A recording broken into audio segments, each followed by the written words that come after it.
Hello guys. आज का हमारा टॉपिक है एंटी अरिथमेटिक ड्रग, जिसमें हम देखेंगे अरिथमिया, उसके कॉजेज, और लास्ट में हम देखेंगे इसके ड्रग्स। ठीक है। नोट्स के लिए लिंक डिस्क्रिप्शन में। तो देखते हैं अरिथमिया क्या होता है।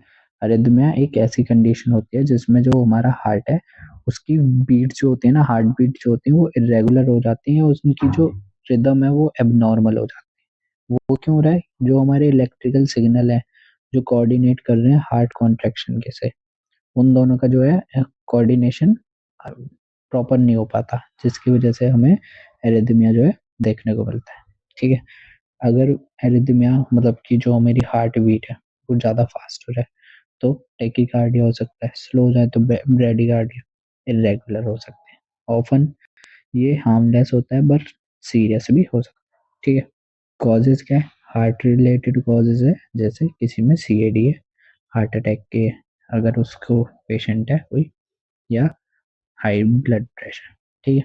मेडिकल कंडीशन जैसे कि थायराइड प्रॉब्लम, इलेक्ट्रोलाइट इम्बैलेंस, या डायबिटीज।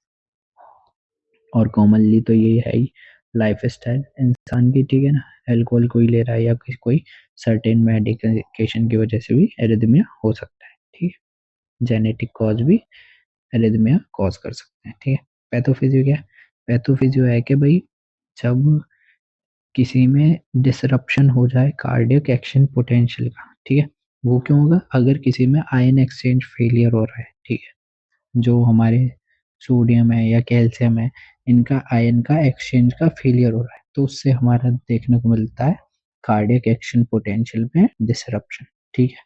उसकी वजह से जनरेशन होता है दो चीज़ों का, या तो इम्पल्स जो जनरेट हो रही है उसमें प्रॉब्लम आएगी, या जो हमारा कंडक्शन है उसमें प्रॉब्लम आएगी। ठीक है। मतलब कि जो हमारे स्पार्क है, या तो उसमें दिक्कत आएगी, या जो वायरिंग पूरे हार्ट में फैली हुई है, मतलब जो कंडक्शन पाथवे उसमें दिक्कत आएगी। ठीक है ना। अब देखते हैं पहले जनरेशन में। अगर जनरेशन जो है इम्पल्स का उसमें दिक्कत आ रही है तो उसमें क्या होता है, हार्ट की एनहेंस हो जाती है ऑटोमेटिसिटी। ठीक है। जिसकी वजह से जो सेल्स हैं वो इरिटेबल हो जाते हैं और जो है ना फायर जल्दी जल्दी करने लगते हैं इम्पल्स को, जिसकी वजह से एरिथमिया में देखना, या ट्रिगर्ड हो जाती है एक्टिविटी। कैसे? कि जो लीकी चैनल है ना, उनकी वजह से बीट जो है एक्स्ट्रा आने लगती है, जिसकी वजह से एरिथमिया हो रहा है। ठीक है। अब दूसरा कॉज है कि इम्पल्स का जो कंडक्शन है, मतलब जो वायरिंग है उसमें दिक्कत आ रही है। उसमें क्या है कि कोई इम्पल्स एक बार गई, ठीक है, अब वो घूम के आई और फिर उसने वापस एंट्री कर, तो री एंट्री हमें देखने को मिल रही है। ठीक है। किस में देखने को मिलती है? अगर कहीं स्कार टिश्यू है, ठीक है, उसके अराउंड क्या होता है, वो एक ही लूप में घूमती रह जाती है जो हमारी इम्पल्स है। ठीक है। या किसी में कंडक्शन ब्लॉक हो रहा है। ठीक है। या तो सिग्नल देर से आ रहे हैं या स्टॉप हो गए, तो उसमें भी हमें एरिथमिया देखने को मिलती है।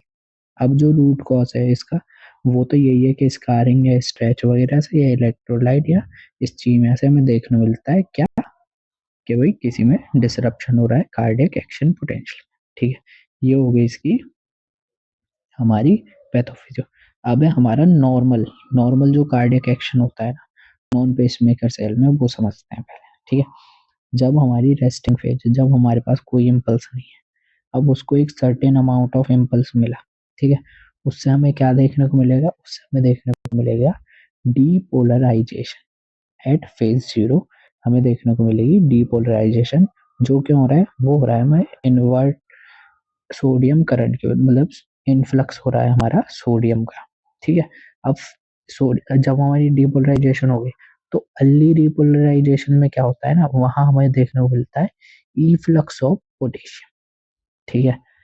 पहले डीपोलराइजेशन, देन रीपोलराइजेशन। अब जो हमारी फेज टू है उसमें हमें देखने को मिलता है प्लेट्यू, जिसमें हमें देखने को मिलता है कैल्शियम का इनफ्लक्स और पोटेशियम का आउटफ्लक्स। ठीक है। या ई फ्लक्स।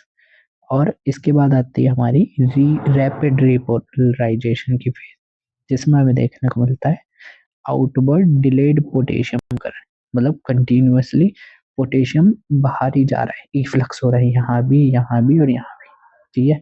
तो ये हमारी 5 फेजेज हैं, वो अच्छे से यहाँ नीचे एक्सप्लेन में देख लेना है इसे। बाकी तो इमेज से समझ आ रहा है। डीपोलराइजेशन में सोडियम अंदर आ रहा है, रिपोलराइजेशन में अल्ली में पोटेशियम बाहर जा रहा है, प्लेटियम में कैल्शियम अंदर आ रहा है, और पोटेशियम बाहर जा रहा है, और रिपोलराइजेशन में रैपिड में भी पोटेशियम बाहर जा रहा है।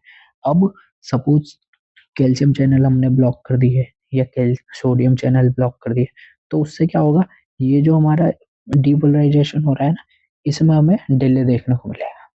तो डिले देखने को मिलेगा तो उससे क्या सही कर सकते हैं हम, एरिथमिया। ठीक है, मतलब कि जो फ्रीक्वेंसी है या इम्पल्स जो है उसको हम डिले कर रहे हैं। ठीक है ना, तो उससे हम एरिथमिया ठीक कर सकते हैं।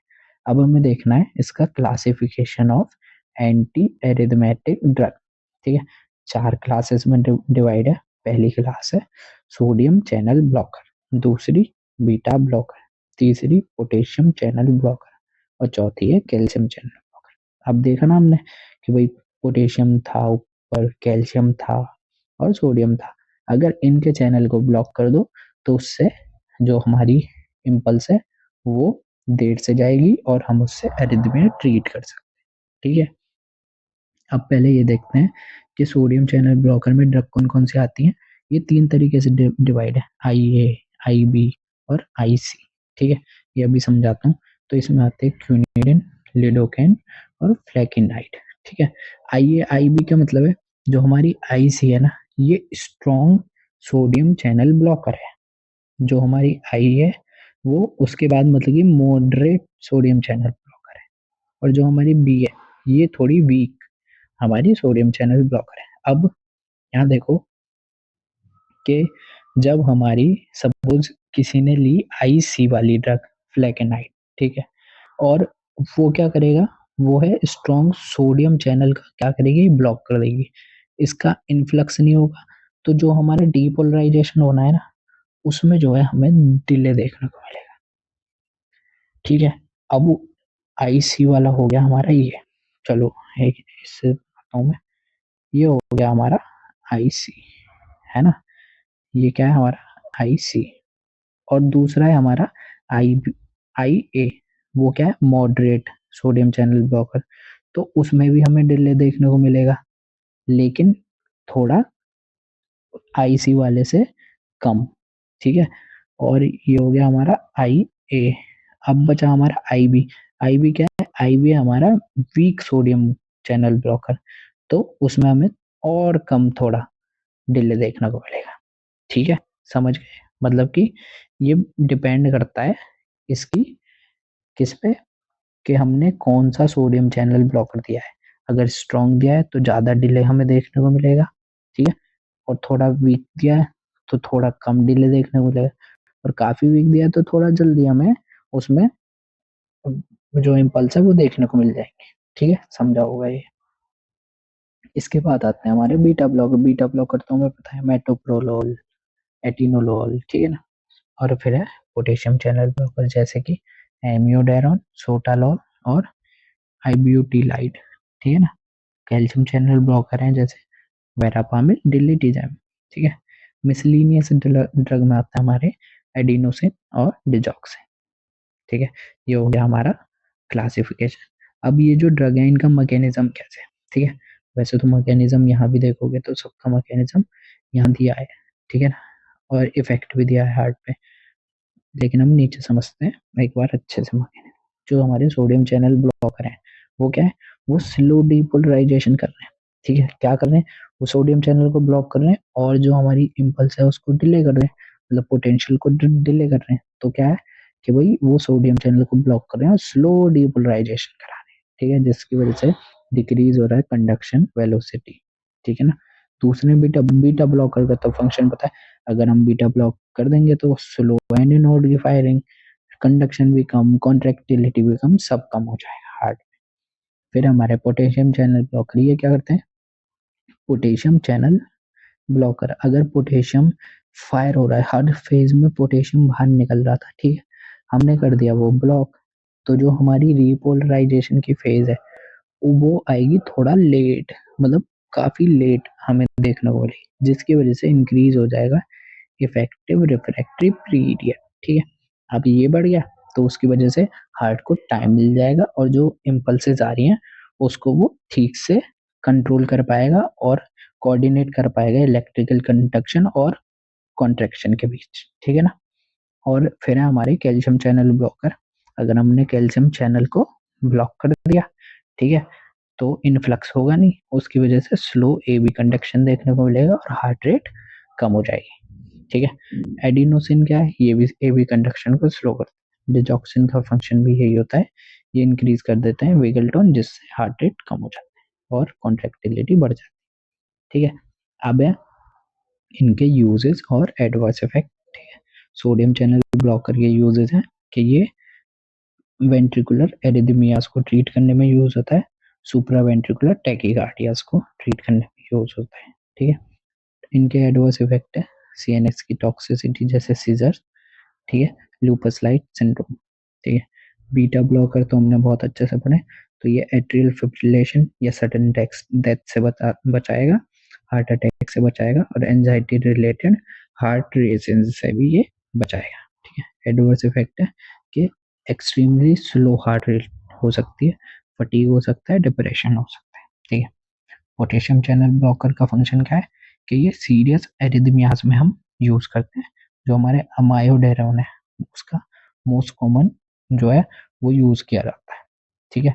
और जो इसके एडवर्स इफेक्ट है वो है लंग स्कारिंग, मतलब कि ये कॉज कर सकता है पल्मोनरी फिब्रोसिस, ठीक है, या कोई थायराइड इशू या विजन चेंजेस भी देखने को मिल सकते हैं। और जो हमारे कैल्शियम चैनल ब्लॉकर है वो क्या करते हैं, वो रैपिडली स्लो डाउन कर देते हैं हार्ट रेट, ठीक है ना, जिस और या स्टॉप कर देते हैं सडन सुप्रावेंट्रिकुलर टैकीकार्डिया का अटैक, ठीक है। एडवर्स इफेक्ट है जैसे कि कांस्टेंट कॉन्स्टिपेशन हमें इसमें देखने को मिल सकता है, या डेंजरसली लो बीपी हो सकता है इसके, अगर जो भी बंदा कैल्शियम चैनल ब्लॉकर यूज कर रहा है। अब बचे एडिनोसिन और डिजॉक्सिन, जो ये यूज करते हैं, इसे हम देते हैं इमरजेंसी हार्ट रीसेट के लिए या हार्ट फेलियर के केस में विद एट्रियल फिब्रिलेशन, ठीक है। एडिनोसिन के है हमारे जो एडवर्स इफेक्ट है कि इंटेंस चेस्ट प्रेशर देखने को मिलता है, ठीक है, इम्पेंडिंग डूम बोलते हैं इसे, ठीक है। डिजॉक्सिन में हमें देखने को मिलता है येलो ग्रीन टिंटेड विजन या नोसिया, ठीक है ना। तो ये हो गया हमारे इसके यूजेस और एडवर्स इफेक्ट देख लिए, हमने इनका मैकेनिज्म देख लिया, ठीक है ना। मैकेनिज्म हम सबका देख चुके हैं, इसे बोलते हैं वॉगन विलियम्स क्लासिफिकेशन, ठीक है ना। तो ये मैंने बहुत अच्छे से पढ़ा है, नोट्स भी बहुत अच्छे हैं क्योंकि क्लियर कट डिवीजन है इसमें, ठीक है ना। और वैसे तो ये पूछा नहीं जाता नॉर्मली, पर एक बार देख के जरूर जाना, हो सकता है कभी पूछ लिया जाए, ठीक है ना।